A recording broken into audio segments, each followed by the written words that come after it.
ना हो। भाई साहब, सवाल बड़ा सादा सा है कि अहम मुल्की फैसले जत्थे करेंगे? नेवर। जत्थे कभी फैसले नहीं करते, हमेशा तहरीकें जो चलती हैं तो लाजमी बात है उनमें कोई सच्चाई होती है तो इतने लोग इकट्ठे होते हैं।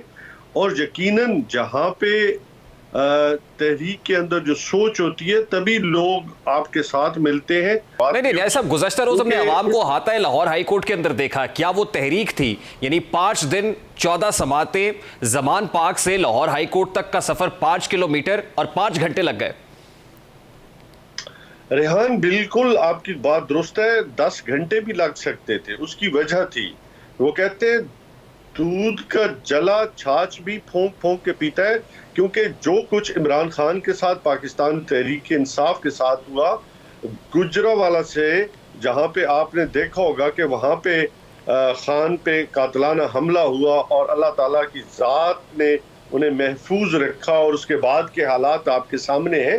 तो हम समझते हैं कि इमरान खान की जिंदगी इंतहाई जरूरी है और पाकिस्तान की अवाम और जिंदा दिलाने लाहौरियों ने खान की हिफाजत के लिए अपनी जान को आगे कर लिया।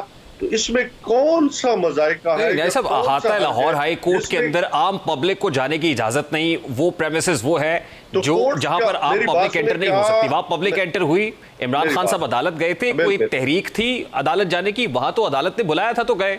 क्या वो तहरीक थी? मेरी बात सुन, अदालतें भी पाकिस्तान की है और लोग भी पाकिस्तानी हैं और अल्हम्दुलिल्लाह वहां पे कोई क्रिमिनल्स तो थे नहीं। अदालत का एक डेकोरम होता है सर। नहीं, उन्होंने कौन सा गलत काम किया ना? रास्ते में वो खान को सिक्योरिटी दे रहे थे और सिक्योरिटी देने का नतीजा ये हुआ कि उन पे एफआईआर कर दी गई। तो ये तो बड़ी ज्यादती है हमारे उन भाइयों पे। आज शेख रशीद साहब ने कचहरी पेशी के मौके पर यह कहा कि मुल्क में अगर इंतखाबात नहीं होंगे तो खाना जंगी होगी। यानी इमरान खान निकलते हैं, अदालत पेश होते हैं, अवाम को निकाला जाता है, सड़कों पर लाया जाता है। अब एक और मुतालबा, इलेक्शंस नहीं होते तो मुल्क में खाना जंगी होगी। मतलब क्या ये मिजाज दुरुस्त है? मैं इन टर्म्स में बात कर रहा हूँ कि क्या ये फैसले जत्थे करेंगे? मेरी बात सुने, इस वक्त मुल्क के अंदर जो मामलात महंगाई के, आपको जितने भी आपकी इंडस्ट्री बैठ गई, आपका इस वक्त इकोनॉमी बैठ गई, तमाम आपका सिस्टम बैठ गया।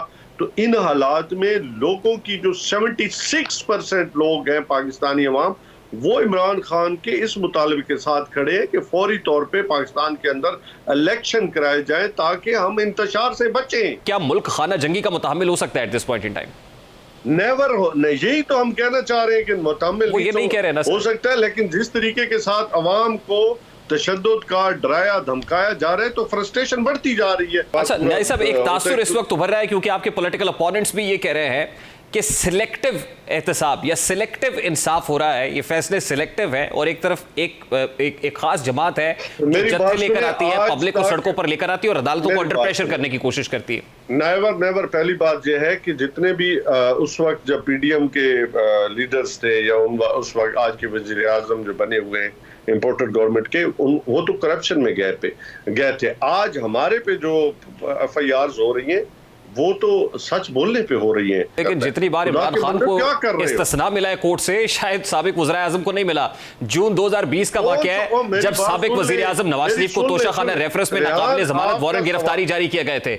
आज शाहिद खाकान अब्बासी जो हमेशा रेगुलरली नैब कोर्ट में पेश होते रहे, एक बार सिर्फ लेट होने पर नाकाबिले ज़मानत वारंट गिरफ्तारी जारी हो जाते हैं। तो ये सवाल तो बनता है ना सर कि वो साबिक वज़ीर आज़म मुख्तलिफ थे इमरान खान से। मैं आपको तारीख, सवाल यह भी बनता है कि 50 रुपीस के स्टैम्प पेपर पे बाहर गए थे दवाई लेने। सर ये सवाल तो मेरा आपसे है सर। वो मुलजिम नहीं थे, मुजरिम थे। सर ये सवाल तो मुझे आपसे करना चाहिए। नहीं हुआ। फिर मेरी बात नहीं सर, ये सवाल मुझे आपसे करना चाहिए कि आपने क्यों भेजा था उन्हें? साहिबा है, मरियम सफदर साहिबा है, वो बेल पे है, अभी तक नहीं पता बेल पे बाहर आई, बाप के लिए वापस नहीं गई। अच्छा, ये मौजूदा जो वज़ीर आज़म है, एक एवनफील्ड रेफरेंस केस के अंदर अदालत ने मरियम नवाज को बरी किया है सर। और सेकेंडली जो 50 रुपए के स्टाम्प पेपर की बात होती है, सवाल तो मैं आपसे करता हूं कि आपने क्यों भेजा था उन्हें? हमने गलती की होगी, हमें समझ तो मैं इसके हक में नहीं था कि अगर आपने रूल ऑफ लॉ को कायम रखना है तो मैं समझता हूँ इसमें फिर जो गरीब पकड़े हुए हैं, कोई क्लर्क पकड़ा हुआ है, कोई चौकीदार पकड़ा हुआ है, को कांस्टेबल पकड़ा हुआ है, को आम आदमी पकड़ा हुआ है। इसका मतलब है पाकिस्तान में दोबारा जो हिंदुस्तान में ब्राह्मण सिस्टम था वही लागू हो गया? नहीं, नेवर। मैं इसके हक में नहीं हूं। आपके 3.5 साल दौरे इक़्तिदार के अंदर एम्फेसिस तो इसी में रहा ना सर, कि किसको पकड़ना है, किसको जेल में डालना है, किसका एसी उतरवाना है, किसका टीवी खत्म करना है। लेकिन आज जब आपसे सवाल करते हैं तो मिसालें आप वही देते हैं ना सर। मेरा सवाल सर सुन लेना, बड़ा सादा सा सर। देखिए, 2 odds can never make right ना सर, 2 गलत तो मिलकर ठीक नहीं बना सकते। आज तहरीक इंसाफ से उनका सवाल होता है, वो कहते हैं कि वो भी तो लंदन में बैठे हुए हैं। मेरी बात सुने, सिवाय टीटी केस के अलावा जो जिसमें अभी अल्लाह ताला उसे जन्नत और फिरदौस में आला मकाम दे, डॉक्टर रिजवान मकसूद चपरासी दोनों गए, उस केस वो तो खुद मतलब है ओपन शट केस था, उसको उससे बरी हो गए। हम तो हैरान की इस बात की। आज अब नैब के जो चेयरमैन नैब है उन्होंने क्या बयान दिया, ये भी कौम के लिए, हालांकि उनका अपना लगाया हुआ था, वो खुद भी उनके बर्दाश्त। चलिए, वैसे इसे तो आपको अप्रिशिएट करना चाहिए कि उन्होंने जावेद इकबाल बनने पर रेजिग्नेशन को तरजीह दी है। मैं मानता हूं कि उसने नहीं दिया, लेकिन इसका मतलब है हमने कोई ऐसा काम नहीं किया था जिसको जावेद को ऐसा काम करने पे मजबूर किया। उस वक्त अल्हम्दुलिल्लाह कितने 100 अरब रुपए जो है वो हुए नहीं, वो मजबूर हुए नहीं, 18 प्रेशर हुए नहीं, लास्ट 2 डेकेड्स में नहीं आए थे। सवाल तो आज भी है कि जावेद इकबाल लापता अफराद कमीशन के चेयरमैन किस तरह से हैं, ये सवाल तो आज भी उठता है। इतने ज्यादा स्कैंडल्स होने के बावजूद अपने ओहदे पर बरकरार रहना, ये भी मॉरल अथॉरिटी की बात है। पाकिस्तान तहरीक इंसाफ की गवर्नमेंट ने बनाया था उस लापता अफराद के केस में, जिसने बनाया था उससे पूछे, उस कमीशन से, उस कोर्ट से भी पूछे कि आपने बनाया, उसकी क्या प्रोग्रेस है। अच्छा न्याय साहब, लास्टली ये बताइएगा कि इस वक्त जो एक बहुत बड़ा सवाल तहरीक इंसाफ पे उठ रहा है वो ये है कि आपके साथ लाडलो जैसा सलूक हो रहा है, आपके साथ फेवरेट्स वाला सलूक हो रहा है, ये बायसनेस है। How will you respond to it?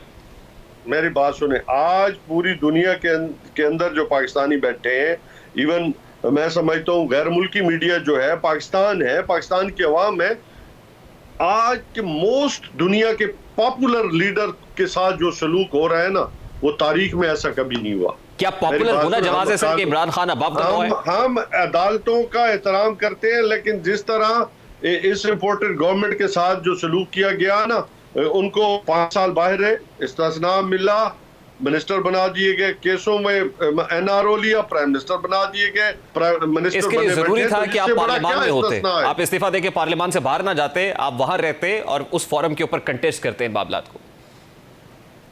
हम आज भी बाहर, हमारा राइट है कि हम जहाँ पे as a constitution of Pakistan हमें राइट देता है कि हम जहाँ पे भी जाए एज ए पाकिस्तानी हम सवाल कर सकते हैं, हमारा हक है।